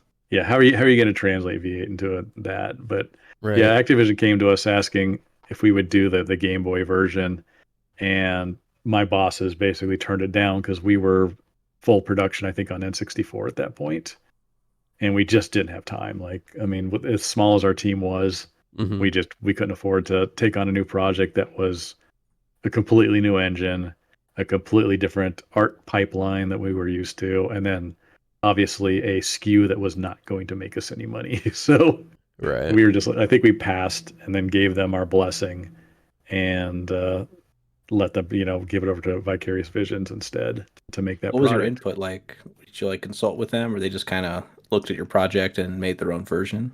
I Hmm. think we gave them a bunch of art. I had a couple of talks about, I think, at least our producer, as far as like sending over notes about the combat system that we had.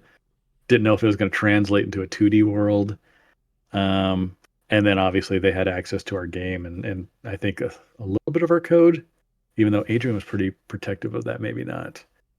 But yeah, I think that was pretty much all our involvement was just like, here's all our raw files, here's our characters, here's our bios, here's an explanation of the weapons and the combat system and all that type of stuff. You know, Godspeed. We wish you luck in making this product. Yeah. But I think we got some money out of it too because back then we still held we owned the license on this type of stuff. Um, Luxa owned, oh gosh, V8 Second Offense, um, up until and also True Crime 1 up until Activision bought Luxoflux, and then they ended up owning all these properties.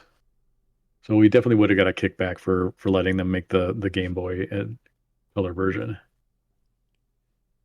That's pretty dope. I'd have to look up gameplay of that because I've not seen anything on the Game Boy or Game Boy Color version of VA. Was it actually 3D or was it like top down view? No, it's top. It's top It's down. top down. Yeah. Oh, okay. Hey, Kong's back. Welcome back. Oh, there's an image of it right there. I mean, it's Yeah, I exactly played it for what a you little expect bit. it to be. It's okay for what it is. It's not. It's like I don't know. It's nothing really to say about it. It's okay. Like you can't expect much from a Game Boy Color game, but Yeah. especially like you know putting V8 on it, like, you can't really expect anything. Yeah. And this is definitely the kind of when Activision was in the more experimental phase of like, let's try out all these new IPs. Let's throw them on every possible platform we can and see what sticks. Yep. Because game dev was much cheaper back then. They're not it wasn't the days of everything is now Call of Duty 100% all the time. I do see on. I looked up Vigilante 8 Game Boy Color on YouTube. I posted the video in the Discord there, but just below it is a thumbnail that says Vigilante 8-bit, which I think is a missed opportunity for the title. Yeah, that's what it should have been called. That's great. I guess because it was it like a direct, like 1-to-1. What would you call that? Like not a remake, but like its own version for Game Boy Color, or was it? Did they Yeah, have to they tried to recreate- remake the first game. They tried to remake the first game in there. Yeah. So there's I no think they- differences in terms of like story or character selections of that. No, I mean I think some of the unlockable characters are missing. I don't think you can unlock anybody. I think it's just the Oh. base roster and that's it. Okay. Farmlands looks adorable. I They was even gonna have say, they even put in the radar jammer. My God, in a 2D game, that's crazy. The music's Wow. pretty good as well Yeah. for a Game Boy game. It sounds pretty good. It's admirable all around for what it Yeah. is. I mean, how else would you translate it to what a Game Boy Color can do? right? Can you do combos? I don't I think don't know. so. They I put think in the- I don't really think there's many weapon pickups either. Yeah, see, missiles, mortars, cannon. They might have got the basics in. I doubt they have a whammy system or the combos in there. Probably not. I don't think they'd have a whammy system in there. That I'm would've the been world's fantastic. greatest V8 player It on would Game be. Boy Color. Can do my 27X whammies. You should definitely put this gameplay footage in at the end of the video here, Nick. It's adorable. It is Oh, kind the of shield adorable, icon. yeah. Cool. We got the airplane. Oh yeah, the airplane from Farmlands. That was actually supposed to be a crop duster that you could activate and it would fly through the level and spray down Molo's gas of a different color, but that was going to be an environmental in there. We took out, but it went in for arcade. Funny enough, they actually ended up using a lot of my old designs from V8 1 and 2 in arcade, even though I wasn't on that project. Putting in some of the environmentals I wanted. The charge up system. So they integrated the charge up system and the combo system because Peter always felt the combo system was too hard to input. So they took the charge up system I made for Star Wars Demolition and put it in the game also, but that turned out to be a mistake because you don't want to have two competing combo / charge up systems in there. It's too confusing for the player. Right. And It's then also interesting they're able to get like diagonal driving in there too. Yeah, I'm actually not hating this that much. Can you blow everything up? Is there terrain deformation in this? I doubt that. Base What's quake. this? Hold on, Boogie got his special. Will it actually do anything? Oh, that's his special. It's just like a little blue dot that seeks. It's Yeah. cool. They also have the what do you guys call that? It's like the hit marker that's on your body, the yellow circle. Reticle? The radar jammer, yeah. The reticle radar jammer. It's cool that they even implemented that, like you said, because that clearly didn't need to be there, but it's cool that's there. Yeah, they As a definitely reference. tried to make it a V8 clone. Like this is an interesting translation. Yeah. You're gonna stream it, Nick? I don't know if I'd play this on stream, but might try it on my own time just to see what it's like. Yeah, I mean, you can't. There's not really much to say, so it's kind of hard to Mm-hmm. play it online or on stream or something or video. It's can't really say anything about it. Yeah. Play it start to finish, man. Let's do 100%. a comparison video between this and arcade and just say which one is the worst. Yeah. Play arcade's worse than this. Arcade could have been fixed. I mean, you guys pointed out the levels are too big. They should not have had the. They should have not have messed with the combat system Mm-hmm. and added the charging up in there. Decreasing the levels would have increased the action, which would have helped the game quite a bit, and then made the environmentals useful in that game. But it suffered from a little bit of what Second Offense did. We wanted to show off how big we could make the levels on those consoles. Yeah. Which is great for a tech demo. It's terrible for gameplay if you cannot fill that space. Right. And we didn't. The cars just like blip out of existence when they're dead. They don't explode or anything. Still pretty impressive though. Yeah, this is not as terrible as I thought it was. Yeah. All right. I was gonna ask you guys before, but I forgot. Do you want to do like a rating system on this, like as if we're reviewing it, like we did with Twisted Metal, or just kind of that's it? I don't think it's fair for me to rate it. Right, because not all of us have played it, right? Right. I mean, for the people who have played it, I mean, I don't see a reason why. Yeah, they go couldn't. ahead. Yeah, we 10 can do out, that. 10 out of 10. 10 out of 10, yeah. It's a great game. Good. I think it's definitely deserving of a higher rating, probably about like a 8 or 9, probably. Yeah. Because I think it did a really good job of being its own thing and not just like a Twisted Metal clone or something like that. Like even though people call it that, Right. but it did a good job of having some depth and creativity. Level design was good, especially like this the secret base as well. I think that's a good level. There's a lot of cool stuff you can do with like the nuke and all that, but overall, yeah, it's just a good experience. Like anyone should really play if they like car combat. Yeah. 100%. Yeah, it's I would give it an 8 as far as the PS1 version goes. We did it with a 4-man team. fifth one coming on late in the dev cycle. Hmm. We did a lot of firsts, fully destructible environments, cars. We created new combat systems that haven't been seen before and haven't been seen since, and then added, some new game modes to the N64 version, which the N64 version I would give a 9. Only because we did get to fix up a bunch of stuff, add some new modes that are now living on in games like Twisted Metal. But what holds that back and we also did that with the same team size and a single programmer. Yeah. So it was a really impressive feat for the time, when I think games like Twisted Metal, 2, 3, and the other ones had 20-person teams. Maybe someone could look that up on Moby Games. I might be talking out of my ass, but I think we were one of the smallest dev teams in console at that time, and we pulled off something that, was able to challenge the big Twisted boy. Metal. So yeah, we challenged the big boy, and they took notice and started stealing our beta discs, and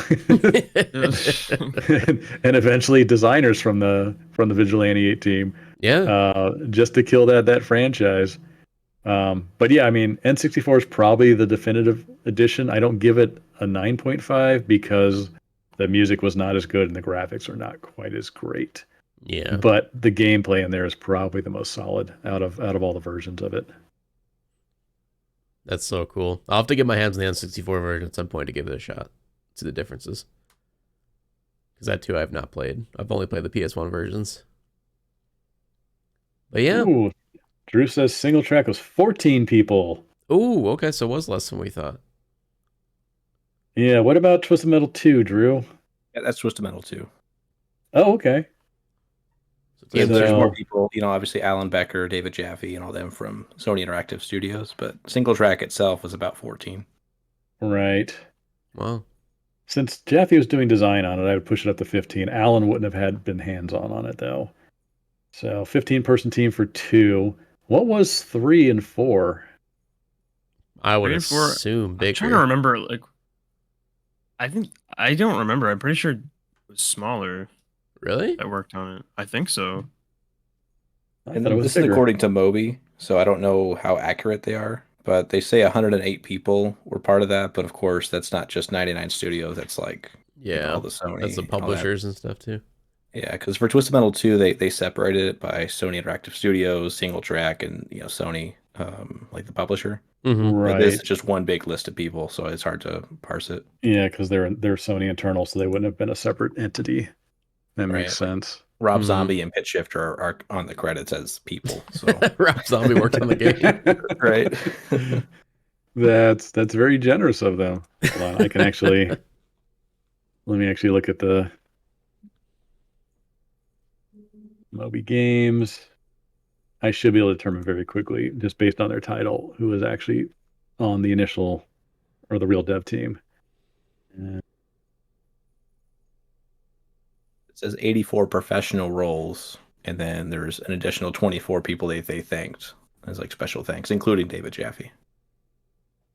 It's going to be on that list, everything down to Devin, it looks like. So 1, 2, 3, 4, 5, 8, 9, Devin Hammack. 16. I won't count Rob Zombie. 16, 17, 18. I'll count Buzz. 19.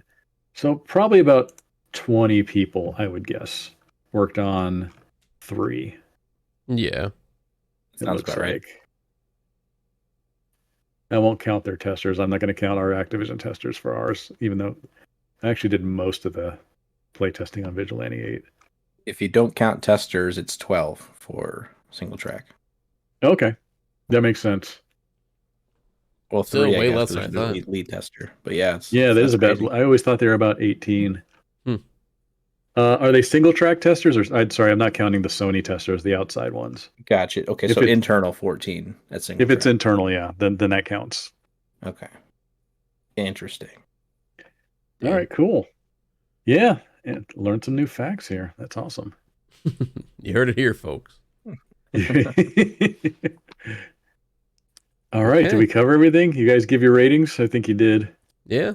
I Yeah, know I did. Winters hasn't really played it, so maybe next time, maybe for the next episode, you can give a rating for second offense, but understandable. Not one yet. And then Kong, what did you give it? I gave it a 9. 9? Hell yeah. And then Drew, you have played it before. You don't want to give it a rating?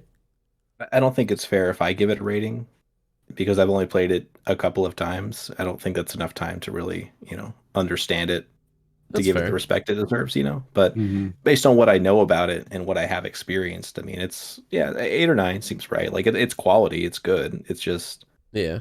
me personally, I have not enjoyed it the same way that other people have, just based on the time spent.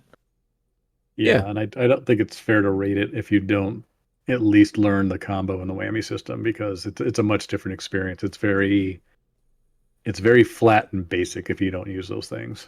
Right. You can say it. You just say I'm a scrub. Skill So you don't issue. deserve to talk about my game. You got to master it first. So I'm gonna make you play it one day, Drew.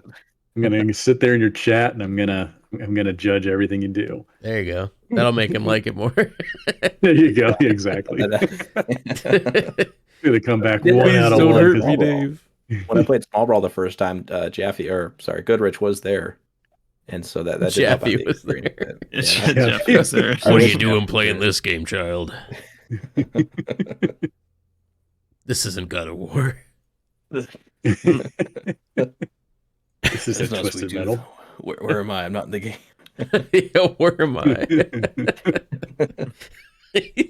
I'm just imagining instead of him asking like, "Where am I?" I'm not in the game. He's just asking like, literally, like, "Where am I? Why am I in this chat? How did I get here?"